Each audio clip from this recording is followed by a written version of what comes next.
There is a possibility now of a ceasefire, possibly in the coming hours. And of course, as and when we hear any more about that, we will tell you straight away.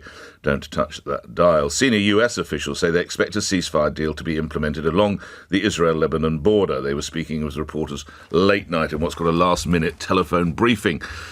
But let's go back a little further. Yesterday began with more violence in Lebanon and in Israel. As we told you late in yesterday's morning show, that exchange of missiles between Hezbollah and Israel, included the Lebanese militant group targeting the Mossad headquarters in Tel Aviv with a ballistic missile. This for the first time.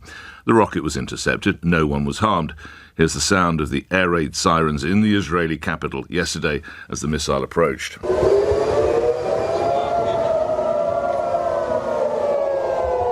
Sounds that are heard all too frequently, I imagine. Now, the recent drastic escalations in the Middle East meant it was the main topic for discussion as world leaders gathered at the UN General Assembly in New York yesterday.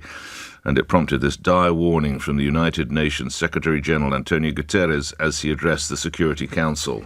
Hell is breaking loose in Lebanon. As I told the General Assembly yesterday, we should all be alarmed by the escalation. Lebanon is at the brink.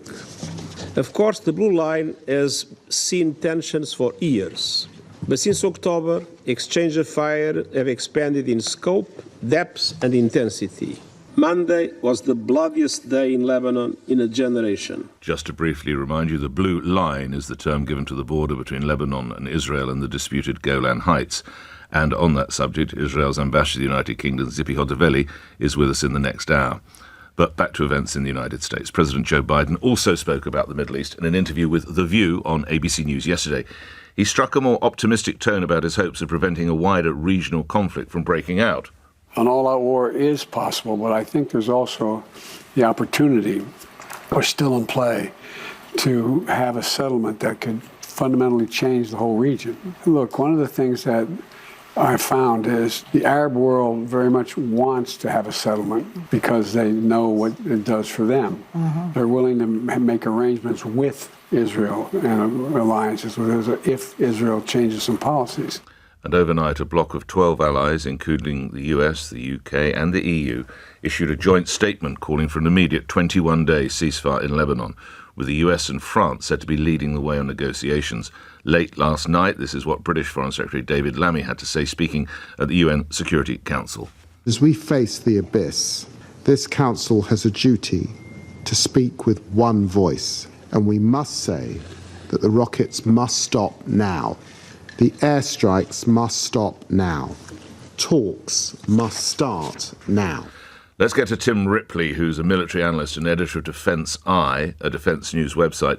Tim, I will just say we're trying to get a line into Beirut, so if we get that, I might leave you and come back to you later. But if I can, I'll start with you, Tim. Thanks for coming on the show. What are you picking up? How close do you sense Israel is to actually some form of invasion? Morning, Tim.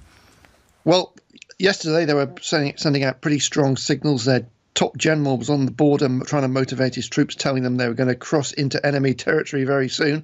So that was a pretty strong indicator. And we have seen lots of images of Israeli tank columns moving northwards towards the Lebanon border. So the question is, have the underlying reasons why the Israelis want to invade and the Hezbollah want to keep firing at Israel changed? Not really. So it's pretty bad situation, I would suggest. What would the Israelis seek to achieve? Well, they want Hezbollah to withdraw from their border and stop firing into Israel. And Hezbollah want the Israelis to come to a ceasefire in Gaza to stop attacking Hamas. Now, the Israelis don't want to do that. So you have a bit of an impasse, I would suggest. How likely is this 21-day ceasefire in your view, Tim? Well, I mean, there's great pressure on both sides for some sort of ceasefire. Whether it will actually hold, given the hair-trigger nature of the situation on that border, is a different matter. So maybe they'll come to this agreement saying 21 days, and it will stagger on for 3 or 4 days a week, and then the whole thing will break down again because the underlying reasons for the two sides being in conflict so far have not been addressed, and they seem unlikely to because of the sort of Israeli desire for total victory everywhere, and Hezbollah's desire not to be seen to be pushed around and humiliated and accept to be dictated to by Israel. So it is a very, very hair trigger situation. We've played a little of what President Biden has said, what Antonio Guterres has said. We've even played a little of what the British Foreign Secretary David Lammy has said. If we listen to Israel's envoy to the United Nations, Danny Danon, he says Israel does not seek a full-scale war and has a desire for peace. What do you take from those words? Do you believe that? Well, I mean, we've had 11 months of war in Gaza. We've had 11 months of negotiations for ceasefires, and everybody has said the same thing over and over again, yet the wars continue. The destruction, the fighting reaches a new level. So there seems to be a major disconnect between the diplomacy and the statements of all parties to the diplomacy and what they're actually doing.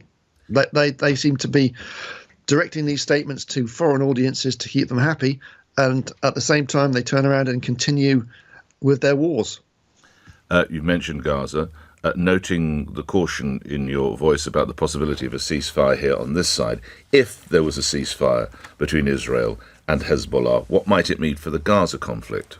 Well, I mean, neither side in Gaza, Hamas, Israel, have come anywhere near a ceasefire. I mean, you've probably talked about this dozens of times in your program about the Americans and the British and the Hezbollah and the Qataris and the Egyptians trying to get a ceasefire, and that seems to have failed miserably. I mean, it's the war has sort of in Gaza has sort of reached a sort of a plateau that both the Israelis and the Hamas are just sort of. It's sort of, they call it mowing the grass is a jargon they use, where they just sort of let this sort of running saw continue because no one can summon up the will to reach a solution, but they're prepared to accept it rumbling on forever. Finally, what as regards the possibility of a ceasefire, what do we look for over the next 12 or 24 hours?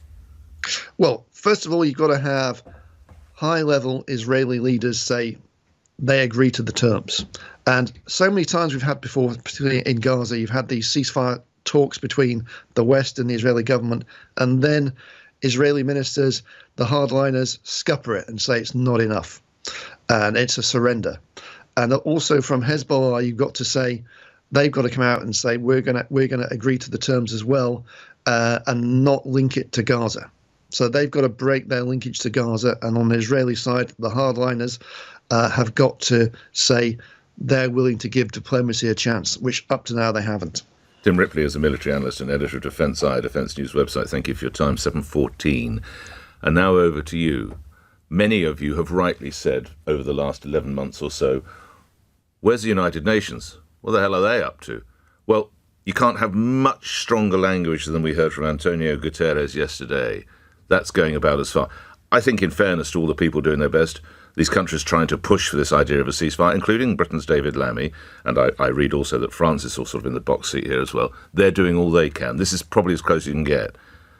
So if either party, Israel or Hezbollah, if they walk back from the possibility of a ceasefire, what does that mean in your view?